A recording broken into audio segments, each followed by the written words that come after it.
해상풍력 정책과 인허가 절차. 제도적인 지원 장치도 부족한 상황이었습니다. 정상적으로 추진 중에 있습니다. 이 외에도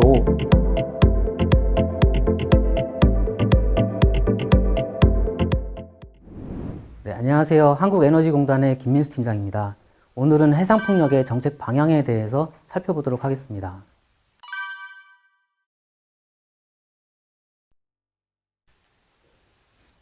기후위기 등 대응을 위해 가지고 전 세계적으로 국가별로 풍력 보급 목표를 설정을 하고 있습니다. 2030년 풍력 주요 국가 목표를 좀 살펴보면은 독일은 20기가와트, 영국은 40기가와트 등 각 국가에서 이제 목표를 설정하고 있고요. 한국 같은 경우에는 12기가와트를 목표로 설정하고 있습니다. 보급 현황을 좀 살펴보면은 해상풍력은 유럽과 중국을 중심으로 이제 보급량이 증가되고 있는데요. 특히 이제 영국이 가장 많이 보급이 되어 있는 상황입니다. 이에 반해서 우리나라의 경우에는 영국이나 중국에 비해서 한 80배나 90배 정도 아직 부족한 상황입니다. 우리나라의 경우에는 이제 잠재력이 높은 반면에 상업화는 현재 좀 미비한 수준인데요. 현재 한 3개 정도의 상업단지가 운영되고 있습니다.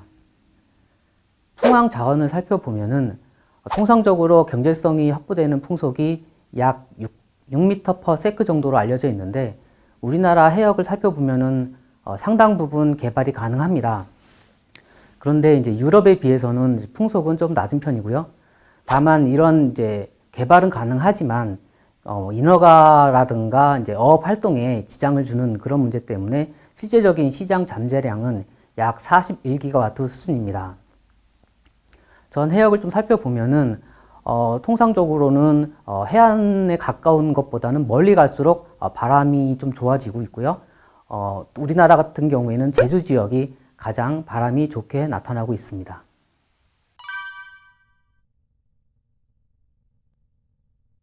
추진을 위해서 최근 5년간 그 정책 상황을 좀 살펴보겠습니다.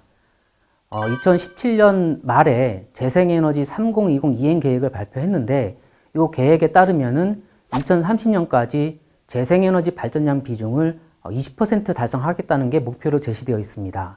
또한 사전에 환경성과 수용성을 검토해서 계획 입지 제도를 도입하는 것이 제시되어 있습니다.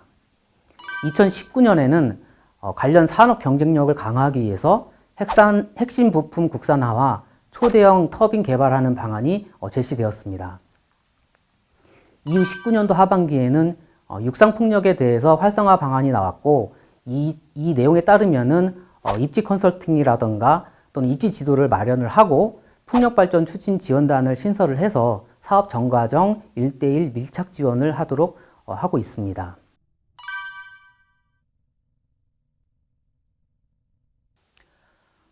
그간 해상풍력 추진 상에서 좀 어려운 점이 여러 가지가 있었는데 그거를 조금 단계별로 살펴보면은 그동안은 개별 사업자 주도로 입지 발굴이 많이 이루어졌습니다.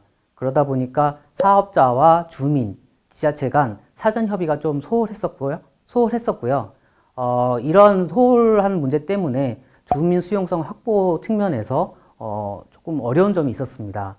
그래서 그 발전 사업으로 얻는 이득이 지역 사회와 주민과의 공유가 조금 미흡했고 그리고 수용성 확보를 위한 제도적인 지원 장치도 부족한 상황이었습니다.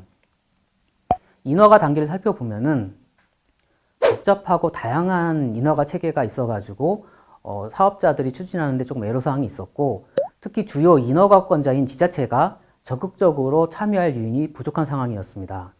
이러한 어려운 점 때문에 사업이 장기화가 되고 그러다 보니까는 초기 내수 시장이 형성이 좀 지연되었습니다.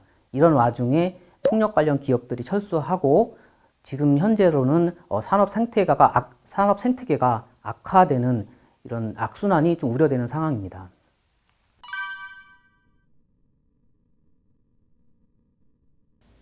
(2020년 7월에) 정부에서는 해상풍력 발전 방안을 발표했습니다. 해상풍력 발전 방안에서의 강조점은 기본적으로 주민과 함께하고 수산업과 상생하는 해상풍력을 보급하겠다라는 게 큰 목표라고 볼 수 있습니다. 이를 위해서 정부에서는 주도적으로 입지 발굴하고 인허가를 간소화하고 그리고 주민 수용성과 환경성을 강화할 수 있는 방안을 제시를 하였고요.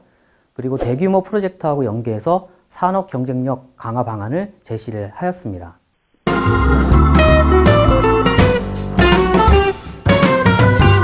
해상풍력과 관련한 궁금증을 해결해 드립니다. 집적화단지 추진의 핵심 주체는 지자체인 것 같습니다.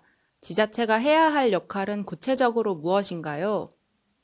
지적화단지 추진을 할 때 지자체가 해야 할 역할은 사업계획 수립부터 지자체 수익으로 얻는 이익을 어떻게 상생을 위해서 활용할 것인지, 그리고 향후에 운영 과정에서 어떻게 운영할 것인지 모든 전 과정을 총괄해서 관리토록 하고 있습니다.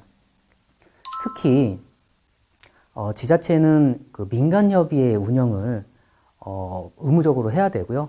그래서 그 실질적인 이해 당사자가 충분히 의견을 개진할 수 있도록 기회를 마련을 해야 되고, 그 의견이 개진되면은 그 내용을 사업계획에 반영을 해야 합니다. 우리나라는 인허가가 너무 복잡하다고 하는데요. 인허가를 간소화하기 위한 정책이 준비되고 있을까요? 네, 우리나라는 현재 인허가 사항이 좀 복잡하고 다양하게 되어 있어가지고요. 최근에 풍력발전 보급 촉진 특별 법안이 의원 발의가 되었습니다. 요 내용을 좀 살펴보면은, 그 복잡한 인허가를 원스톱으로 간소화해서 처리할 수 있는 내용이 법안에 담겨져 있습니다. 현재는 부처에서 협의 중에 있고요. 이 법안이 통과가 되면 시행이 될 것으로 기대하고 있습니다. 한국에너지공단에서는 해상풍력을 지원하기 위해 어떠한 활동을 하고 있나요? 에너지공단에서는 해상풍력 지원을 위해 가지고 예를 들면 집적화단지 제도에 대한 평가와 운영관리, 실제로 계획대로 수행을 했는지를 관리를 하고 있고요. 그리고 지자체가 주도적으로 해상풍력을 추진하기 위해서 타당성 조사를 위한 예산을 지원하는 사업도 하고 있습니다.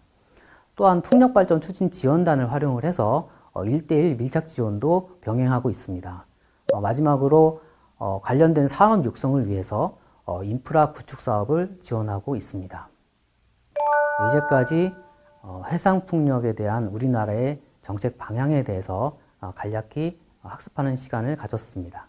수고하셨습니다.